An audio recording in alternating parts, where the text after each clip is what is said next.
What's good, ladies and gentlemen? Welcome to another SK Wealth Academy podcast number 84B. Now, I am actually playing with some of the numbers of my podcast because although I actually have recorded already podcast number 85 and number 86 a few days ago, they hopefully just waiting another few days before I release them won't date any of the information contained within those podcasts, but I've necessarily had to do that for personal reasons that I don't want to get into. But let's move on with this particular podcast. This podcast is called The Ad Hominem War and the Disappearance of Intellectual Thought. So I really hope that this will be a thought-provoking and worthwhile podcast for you to listen to.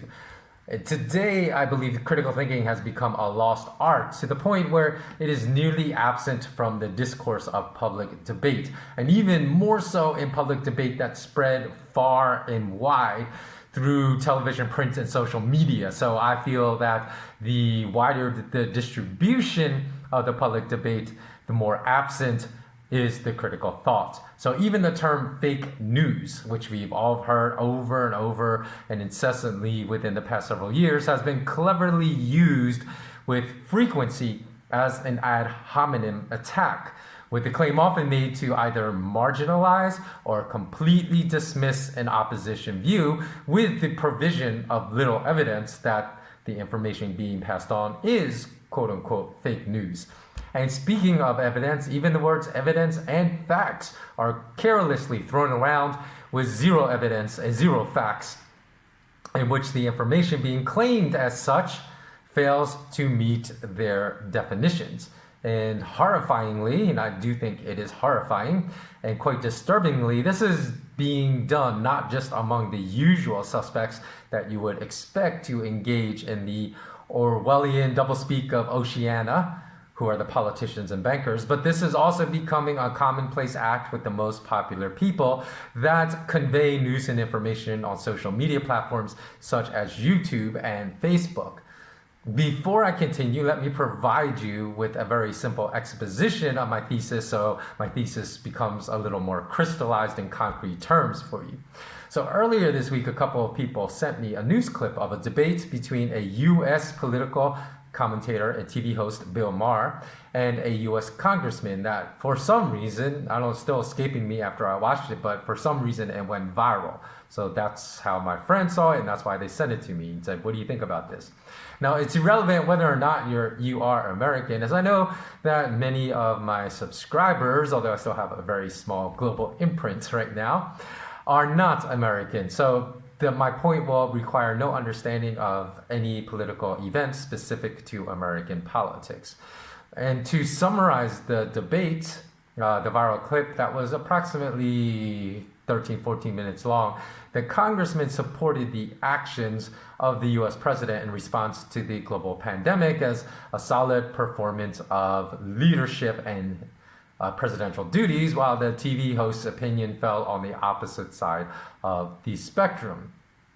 And though there are many points made throughout their debate that were completely wrong, I'll just mention one, a simple one, to make my point. The congressman stated that on March 3rd, there were only 102 Americans infected with the virus as of that date, and stated that President Trump's orders to shut all borders to Chinese nationals at that time was a representation of the solid leadership that President Trump exhibited in his handling of this pandemic.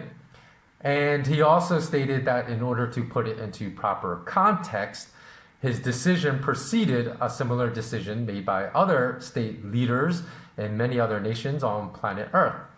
So he proceeded to then label his statement as a truth and then accused the TV host, very slyly I may add, of actually agreeing with him when the TV host clearly disagreed with him because he stated that their stances on Trump's response to the pandemic in America seemed to be both based upon speaking the same truths.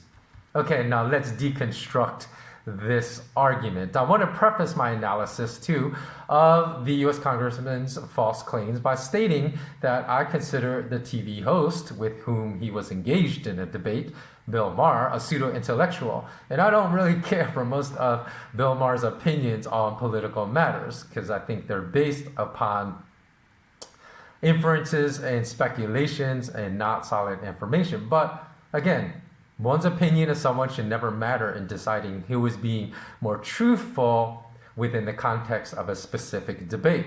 So in the context of truth, it's very easy for me to state that someone, even like I'm not necessarily saying that I find Bill Maher's body of opinions repugnant, but I do disagree strongly with a lot of his opinions. So it's still very easy for me to state that someone with whose opinions I strongly disagree and even occasionally find distasteful to be more truthful about a certain point than someone else. So again, let's begin. Number one, it's not a truth that only 102 Americans were infected on March 3rd in America. This was the reported number, but you cannot refer to this as a truth. Otherwise, you're being highly, highly deceptive. Because that number, the true number, if you're going to refer to it as the truth, wasn't unknown that time. And actually, the odds are overwhelming on the side that it was not a truth because it was impossible to determine the truth at that point. So at that time, no one who was asymptomatic was even being tested for the virus in America. So the 102 cases were relegated to symptomatic cases. And we don't even know if all the symptomatic cases were tested. The probability is that they were not. So we know by now that the number of asymptomatic infected patients is greater than the number of symptomatic infected patients at an exponential rate. Therefore, considering these facts, not unknowns and speculations, the only thing we can be fairly certain about at the time of the reported number of 102 cases on March 3rd in America was that that number was inaccurate. And as the truth may have already been at the time, that there were more than 100,000 people in America infected with the virus, or possibly even 500,000 or more infected patients. The truth is that the true number of infected patients in America was indeterminable at that time and could only possibly be known if all 330 plus million Americans inside the nation had received the test and we knew the results of every single test. So without testing every American citizen, it's impossible to state that the number of cases in America on March 3rd, as reported, was a truth. And secondly, the congressman implied that the leadership of the commander-in-chief was solid in its response to the pandemic threat in America, because if you put it in proper context, the congressman said he sealed U.S. borders to citizens of the nation China, where the virus originated, before many other Western leaders. However, if the response of all leaders was inadequate, which they were, then arguing that the most inadequate response of the lot of responses that ensued from the referenced state leaders would indicate a strong leadership response is a complete fallacy. And I'm not letting the TV host Bill Maher off the hook as well, because to paraphrase his rebuttal, instead of pointing out the falsehoods of information, which was so simple to do and so clear to do as I just did, Bill Maher, instead of easily and clearly winning that particular point of debate, resorted to over-exaggerated exclamations of disbelief and outrage, and instead of providing simple counter-arguments to the claims of the congressman's truths, he instead resorted to the same type of emotional appeal of which he was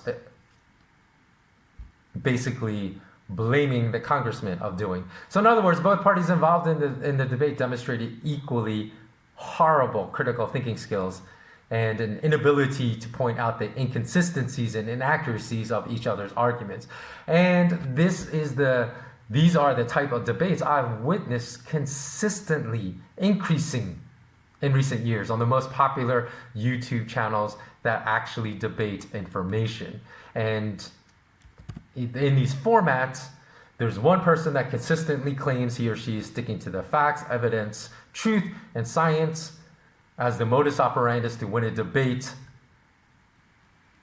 while simultaneously accusing the person presenting the opposition view that that person is dabbling in emotions and feelings.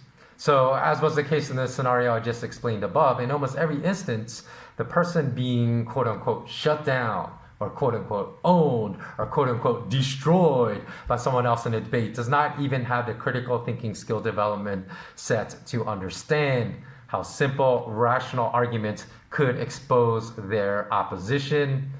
And in fact, if you search YouTube and discover the most popular newscasters, you will find numerous clips of their debates online titled exactly with the verbiage that I just provided, such as person A owns person B, person A destroys person C, or person A shuts down person D, in blah, blah, blah, fill in the blank of whatever topic it may be.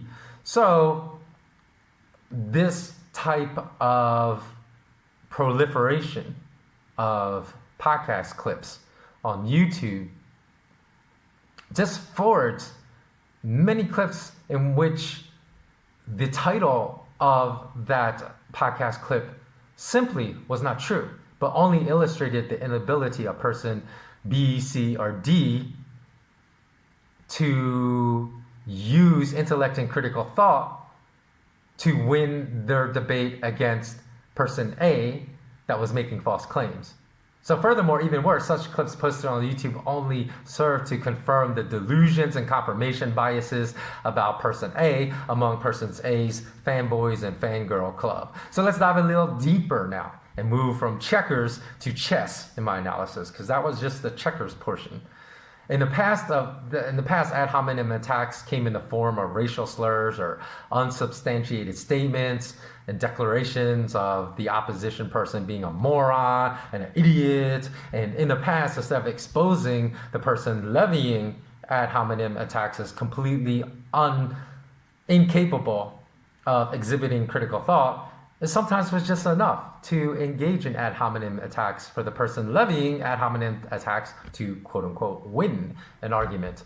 And even though I believe that society as a whole, all around the world, on every nation on planet Earth is becoming more incapable of critical thought, and I'll give you the reasons why at the very end of this podcast, since ad hominem attacks may no longer be capable of instilling strong beliefs and wrong ideas and information among the larger segments of the global population, the ad hominem attacks have evolved to become much more nuanced, much more subtle, and much more clever, with people resorting to sophomoric claims of, quote, I'm arguing facts, evidence, and science while you're arguing opinions, end quote, to shut opposition voices down to their arguments, even when they are not presenting truths. So although most people think of an ad hominem attack as attacking a person's character or a person's motivations rather than establishing a solid position or an argument, an ad hominem attack can also be one that appeals to emotions rather than facts and evidence. And here's where the Jedi mind trick comes into play. As I illustrated above with the congressman, there are literally dozens of very popular information in I'll put it in quotes, air quotes, news shows on YouTube and other social media platforms today with millions of subscribers that have hosts that consistently appeal to the facts over emotions argument, with a caveat that many times their presentation of information as facts are not facts at all. However, by presenting their information falsely as facts, this appeals to the emotions of their listeners, as their listeners conclude that the host must be correct, as his or her argument is always based upon facts, while his opponent's arguments are not. So the reason this methodology of argument is so effective is that often one part of the host's arguments are correct, and his or her accusation of his or her opposition resorting to emotions instead of facts is also right. So it's just a convoluted mixture of facts and untruths. However, since the host's presentation of facts are often not facts, the argument that is being made is not even being based upon facts, but being based upon an emotional appeal. And so the argument becomes one of emotion against emotion. And neither party involved in the debate should have an upper hand. But the person that claims he's sticking to facts holds the upper hand and is able to continue holding the upper hand in the debate because the person with whom he is debating does not understand from a critical thinking perspective of how to destroy that person's argument and how to prove that person's argument is not based upon facts. So that is the Jedi mind trick, which is crazy. So have I blown your mind yet? Furthermore, the Jedi mind trick of arguing facts that are not facts, science that is not science, arguing truth that's not truth, and arguing evidence that is not evidence, is not just happening within the realm of politics and banking. It is happening in almost every aspect that infiltrates our lives today, in religion, in wars, in ecological debates, and so on. So let's keep digging deeper, because I'm just getting started here. Another emotional appeal to the presentation of information as facts that often are not facts is the flawed argument of I am arguing science and you are not. Are you really telling me that science is wrong and you are right? And this type of argument, which I believe is massively flawed, is often enough to shut down an opposition voice. When people say they are arguing science, most often what they mean is they are parroting some information that a scientist or a group of scientists presented. However, not all scientists are correct in the information they present, and that's where the problem with this argument, I'm arguing science and you are not, comes into play. In fact, many scientists have presented information in history that was believed to be correct at the time they presented it, that later was proven as indisputably wrong. And in fact, I've heard many podcasters, when speaking about the unknowns and knowns of this viral pandemic, to talk about a contemporary topic, blindly defer to the opinions of a doctor. I've heard statements similar to, I'm not a doctor, so I'm going to listen to what a doctor is telling me about this pandemic to figure out what's true and what's not. And then they proceed to recite what the doctor stated as if it were a fact. So we've already witnessed that this is a horrible deficiency in critical thinking, as dozens of statements relayed by doctors about this pandemic have already been proven indisputably to be incorrect. Consequently, resorting to claims made by scientists and doctors as support for one's argument that I'm correct and you're not is about an uncritical exhibition of intellectual thought as possible. Because in every profession, there are horribly unintelligent, brilliantly intelligent, and a whole segment of average thinkers. So there are engineers that you would never want to build the specs for even the simplest of bridges, while there are engineers with whom you would feel supremely comfortable building the most complex and ambitious of suspension bridges. If you had to undergo heart surgery, every single person I know would be more comfortable having a heart surgeon that graduated in the top 10% of his or her class versus the bottom 10%. Yet even the heart surgeon that graduated dead last in his or her class still gets to practice as a heart surgeon. So let's move on to level 3 of this deception. So am I declaring that everyone that states they are stating facts, science, evidence, and truth are continuously spouting misinformation? Of course not. And here's where the Jedi mind trick delves to a deeper level of our subconscious. Occasionally, those that appeal to their audience's emotions, not intellect, by using the fact versus emotion argument, and that pretend to be on the side of facts when in reality they are appealing to the emotions of their audience, do recite facts. Because if they never cited provable known facts but always referred to unknowns and speculations as facts, eventually their audience would catch on and they would be outed as a complete fraud and pseudo-intellectual. And that type of modus operandus would be enormously easy to expose. So consequently, to retain their level of credibility among their audience, they have to mix in facts with the facts they recite that are unprovable unknowns. So, for example, if there was never a wolf, whenever the boy that cried wolf shouted his warnings, at some point he will lose all credibility with the villagers with whom he has been tasked with safeguarding. So in podcaster terms, the villagers would be the podcaster's audience, who the podcaster proclaims to inform, just like the boy that cried wolf. However, if a wolf actually approaches the village once out of every 7 or 8 or 9 times the boy cries wolf, the next time he cries wolf and the villagers want to dismiss him, there will always be a few villagers that remind the ones skeptical of the boy's claim that just 2 weeks ago, there was a massive, hungry, dangerous, aggressive wolf that appeared at the outskirts of their village. So he can convince those that are skeptical to continue heeding the boy's warnings. In podcasters' terms, that would be the audience of the podcaster continuing to lobby other members of the audience to stay on board because this person has said things that have proven to be true over time. So he's not always wrong. So the best propaganda tactic is never to go full propaganda, but always to mix in occasional truths with the propaganda to convince the greatest amount of people to believe you. And finally, let's look at the popularity,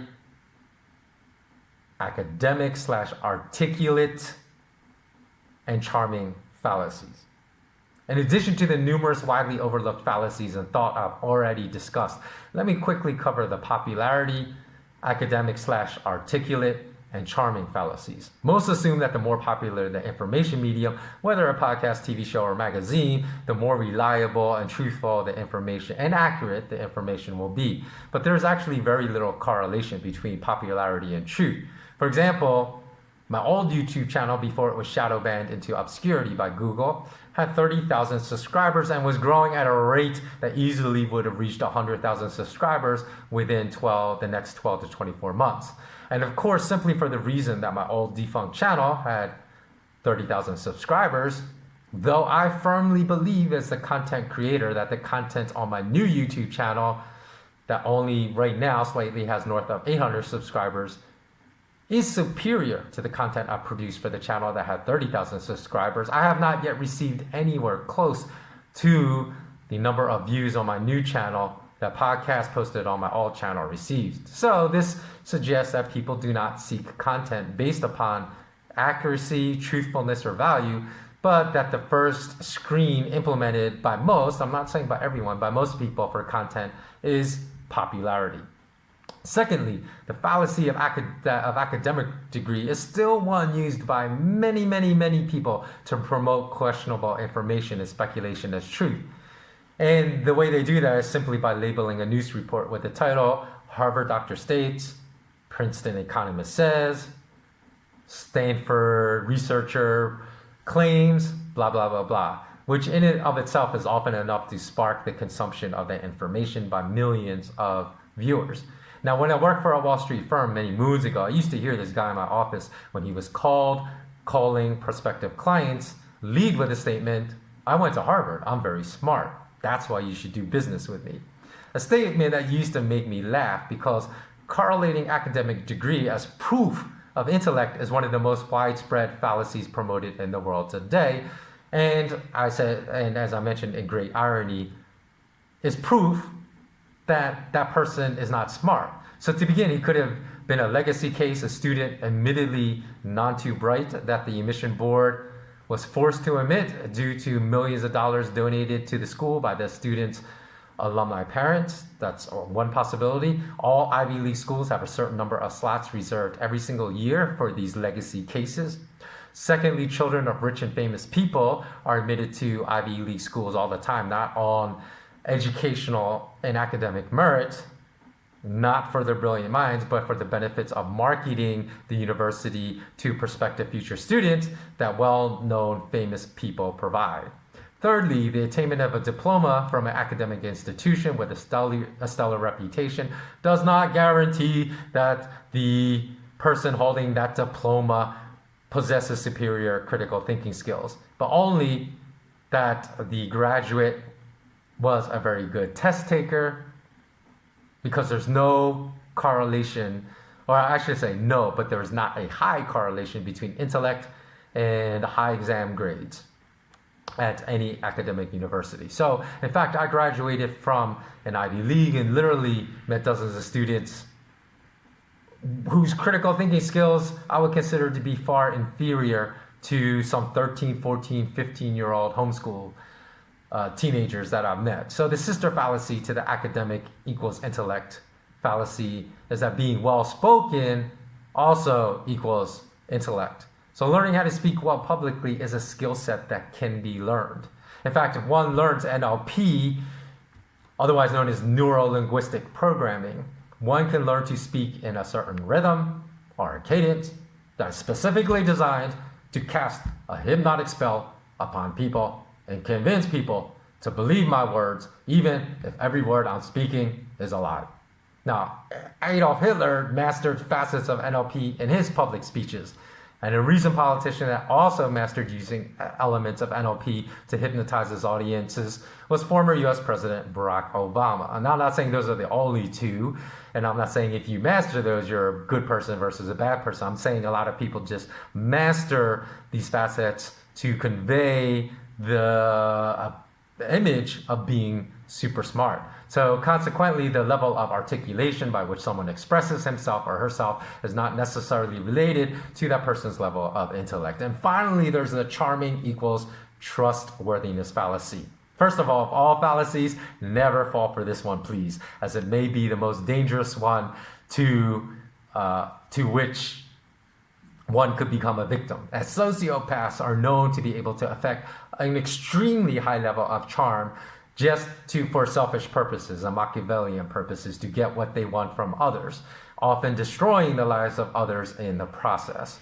So, for example, no one would dispute that US President Obama's level of charm trumps President Trump's level of charm by kilometers. And because President Obama possessed a brilliant smile and exhibited a lot of charm, his likability factor was off the charts for many, just not millions of Americans, but with millions of people in many other nations all around the world as well. And that likability factor converted into trustworthiness with millions of people around the world. And this false built-in trustworthiness factor has led to millions of people today still remaining ignorant of anything negative Obama did as president of the United States during his tenure. And one thing I can think of off the top of my head is just his ramping up of the militarized drone program that killed thousands of innocent civilians all around the world. But instead, people want to extrapolate charm to trustworthiness and goodness of heart, which is a very dangerous fallacy to make. So in conclusion, we have to realize that those that control media platforms, the billionaires, the political leaders, and the top bankers in this world, all have studied these Jedi mind tricks that I've just reviewed with you, and have not only have studied them, but unfortunately to our detriment, to the detriment of humanity, have been mastering and refining them for hundreds of years.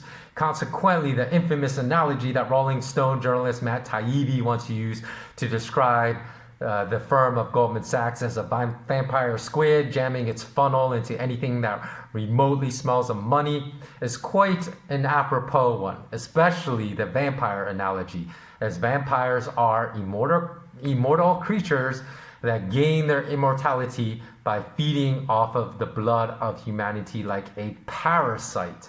And even though they are a powerful parasite, parasites get their power from feeding off the energy of healthy individuals. So if you were to fight a creature that had been on planet Earth for 5,000 years and competed against the creature in any arena, say off the top of my head within the octagon in mixed martial arts, or that thing just came to my mind as someone that loves training in martial arts, but say within commodity stock or real estate trading as well. It'd be impossible to compete and win against such a parasite. And this parasite has a benefit of spending as little as even say 2% of his time on Earth, saying if that person had been around on Earth for 5,000 years, so it's 2%, 100 years. Someone has 100 years And we're talking 100 full years, right?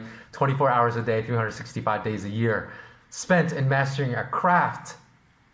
Even a minuscule fraction of that person's lifespan perfecting that craft would put them at such an advantage over us that we would not be able to compete with that person. Can you imagine being the best jiu-jitsu practitioner in the world, practicing jiu-jitsu diligently with great discipline for 8 hours a day for 20 straight years, and then trying to defeat someone that just spent a tiny fraction of his life training in jiu-jitsu, but that tiny fraction amounted to 100 years? That person would have no hope. And this is why this game cannot be a solo game with us. This cannot be a solitary game. The only way for us to defeat this global monstrosity of misinformation that's spreading across the world, that's being presented as facts, truth, evidence, and science, is for us to unite. And that is why I consistently speak about my desire to build a global SK Wealth Academy community that will have among us the most brilliant minds in the world. And the fact that so many among us fall for so many easy to spot fallacies to a trained, educated mind on a daily basis is the very reason I founded SK Wealth Academy. Because my frustration was just boiling over when time after time I would meet people from the supposed top universities in the world: Harvard University, Princeton University, Stanford, Oxford, University of Seoul, University of Tokyo, my alma mater, University of Pennsylvania, and would discover that school did a totally inadequate job in training these graduates to become exceptional thinkers. Not exceptional engineers, not exceptional programmers, not exceptional immunologists, but exceptional thinkers. Because all those schools are capable of creating the former, but there's a massive difference between the former and the latter. And the global academic system has failed miserably in the endeavor of producing exceptional thinkers. So if every teacher, and I truly believe, this next statement of mine, if every teacher merely spent 1 hour out of every year in academic classrooms with students from the age of, let's say, 6 onwards. So age 6, they spend an hour, age 7, they spend an hour, just at the start of every academic year, every school year. Age 8, 9, 10, all the way up to whatever, however far they go. 18 if they all stop at their academic career in high school, 20, 21 if they stop at university and collegiate level, or 24, 5, 6, or however far it may go if they stop at a postgraduate level. And if they just did that 1 hour per academic year, I believe that this undertaking would be sufficient to produce a few exceptionally brilliant thinkers out of every 100 students. But even this minimalist effort, that's like the most minimal effort you could put in to producing brilliant critical thinkers. Even this minimal effort is not happening. And that's why I felt compelled to devote one of the 20 courses within my SK Wealth Academy, which again has been delayed by all businesses and business activities being shut down by the viral pandemic. But hopefully I'll be able to, I'm hoping within weeks of when this pandemic lockdown ceases, that I'll be able to launch it within weeks. One of my courses is entirely devoted to critical thinking and a much more dense exploration than I've discussed in this really brief podcast. So let me end this podcast with a question, as is my custom.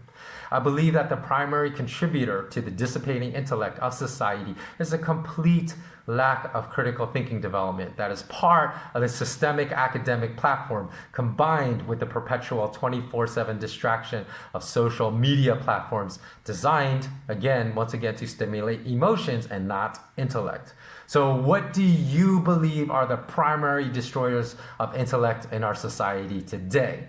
And do you also agree with me that there has been a massive erosion of intellect in society, no matter if you are listening to this podcast in Rio de Janeiro, in Johannesburg, in Shenzhen, in Los Angeles, or Miami, or Vancouver, or Montreal, or Tegucigalpa or Montevideo or Buenos Aires. It does not matter where you are. Do you agree with my assessment of the reasons why intellect is eroding on every nation on planet Earth today? And if not, what do you believe are the primary destroyers of intellect in society? Do you agree with, do you think there's something completely different that's responsible? And if so, please comment below and let's get this conversation started.